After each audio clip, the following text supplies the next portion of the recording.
എല്ലാവർക്കും നമസ്കാരം. ഞങ്ങളുടെ യൂട്യൂബ് ചാനലായ രുചിയിലേക്ക് എല്ലാവർക്കും സ്വാഗതം. ഇന്നത്തെ നമ്മുടെ റെസിപ്പി ഒരു പാവയ്ക്ക തീയലാണ്.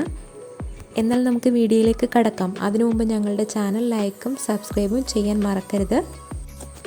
2 മീഡിയം സൈസ് പാവയ്ക്ക കനം കുറച്ച് അരിഞ്ഞു വെച്ചിട്ടുണ്ട്. പിന്നെ അരമുറി തേങ്ങ, പിന്നെ 4-5 ചുവന്നുള്ളി, പിന്നെ കുറച്ച് ജീരകം, പിന്നെ 2 ടേബിൾ സ്പൂൺ മല്ലി, പിന്നെ 8 ഉണക്കമുളക്. ഇത്രയുമാണ് എടുത്തിട്ടുള്ളത്. ഇനി നമുക്ക് അരപ്പിനായിട്ട് തേങ്ങ വറുക്കാം. ചട്ടി ചൂടായിട്ടുണ്ട്, എണ്ണ ഒഴിക്കാം. ഇനി തേങ്ങ അതിലേക്ക് ഇട്ട് കൊടുക്കാം. നന്നായിട്ടൊന്ന് ഇളക്കി കൊടുക്കാം. തേങ്ങ പകുതി കളർ മാറിയതിന് ശേഷം നമുക്ക് ജീരകവും ഉള്ളിയും ഇട്ട് കൊടുക്കാം. എന്നിട്ട് നന്നായിട്ടൊന്ന് ഇളക്കി കൊടുക്കാം.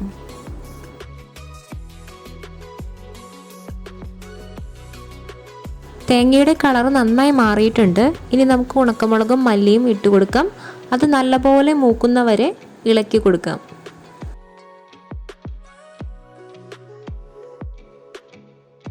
മുളകും മല്ലിയും നന്നായിട്ട് മൂത്തിട്ടുണ്ട്. ഇനി അടപ്പ് ഓഫ് ചെയ്ത് ഇറക്കി വെക്കാം.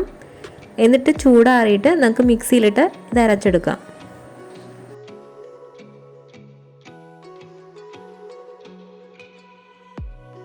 ഇനി നമുക്ക് പാവക്ക വഴറ്റിയെടുക്കാൻ ചട്ടി അടുപ്പത്ത് വെച്ചിട്ടുണ്ട്. എണ്ണ ഒഴിച്ചു കൊടുക്കാം. ഇനി പാവയ്ക്ക അതിലേക്ക് ഇട്ട് കൊടുക്കാം. നന്നായിട്ട് വേവുന്നവരെ ഇളക്കി കൊടുത്തുകൊണ്ടേ തന്നെ ഇരിക്കുക.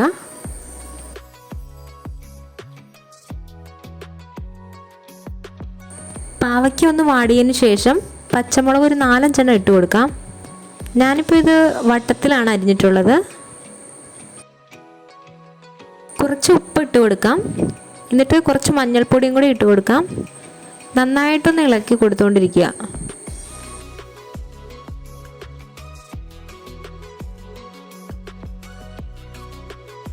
പാവയ്ക്ക് നന്നായിട്ട് വഴന്നു വന്നിട്ടുണ്ട്. ഇനി നമുക്ക് അരച്ചു വെച്ച അരപ്പ് അതിലേക്ക് ഇട്ട് കൊടുക്കാം. ഞാൻ കുറച്ച് വെള്ളം ജാറ് കഴുകിയിട്ട് ഒഴിച്ചു കൊടുക്കുന്നുണ്ട്. എന്നിട്ട് അരപ്പിൻ്റെ പച്ചമണം മാറുന്നവരെ ഒന്ന് വഴറ്റിയെടുക്കാം. അരപ്പ് നല്ലോണം വഴന്നു വന്നിട്ടുണ്ട്. ഇനി നമുക്കതിലേക്ക് ഒരു ചെറിയ കഷ്ണം പുളി വെള്ളത്തിലിട്ട് കുതിർത്ത് വെച്ചിട്ടുണ്ട്. അത് അതിലേക്ക് ഒഴിച്ചു കൊടുക്കാം.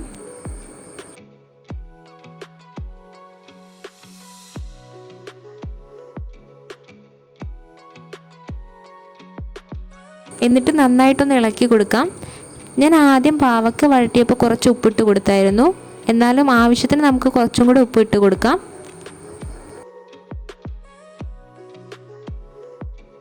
കയ്പും പുളിയൊക്കെ ഒന്ന് ബാലൻസ് ചെയ്യുന്നതിനായിട്ട് ഞാനിവിടെ ഒരു സ്പൂൺ ശർക്കര വെള്ളത്തിലിട്ട് അലിയിച്ച് വെച്ചിട്ടുണ്ട്. അതും കൂടി ഒന്ന് ഒഴിച്ചു കൊടുക്കാം. ഇനി നമുക്ക് കുറച്ച് വെള്ളം കൂടി ചേർത്ത് കൊടുക്കാം. ചൂടുവെള്ളം ചേർക്കുന്നതായിരിക്കും നല്ലത്. ഇനി നിങ്ങൾക്ക് തീയലിന് ഇത്രയും നീട്ടം മതിയെങ്കിൽ ഇങ്ങനെ തന്നെ ഉപയോഗിക്കാം കേട്ടോ. ഒന്ന് തിളച്ച് കഴിയുമ്പോഴത്തേക്കും നമുക്ക് അടപ്പ് ഓഫ് ചെയ്യാം. ഇനി കടുക് പൊട്ടിക്കുന്നതിനായിട്ട് ചട്ടി അടുപ്പത്ത് വെച്ചിട്ടുണ്ട്. എണ്ണ ഒഴിച്ചു കൊടുക്കാം.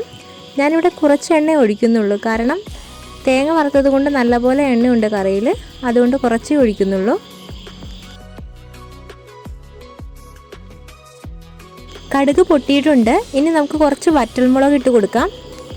നമുക്കിനി ഇതിലേക്ക് കുറച്ച് ചുവന്നുള്ളിയും കറിവേപ്പിലയും കൂടി ഇട്ട് കൊടുക്കാം. എന്നിട്ട് നന്നായിട്ടൊന്ന് ഇളക്കി കൊടുക്കാം. ഇനി ഇത് തീയലിലേക്ക് ഒഴിച്ചു കൊടുക്കാം. നമ്മുടെ തീയൽ ഇപ്പോൾ റെഡി ആയിട്ടുണ്ട്. എല്ലാവരും ഒന്ന് ട്രൈ ചെയ്ത് നോക്കണം. നിങ്ങൾക്ക് ഈ വീഡിയോ ഇഷ്ടപ്പെട്ടുവെങ്കിൽ ലൈക്കും സബ്സ്ക്രൈബും ചെയ്യാൻ മറക്കരുത്. പുതിയൊരു വീഡിയോയുമായി വീണ്ടും കാണാം.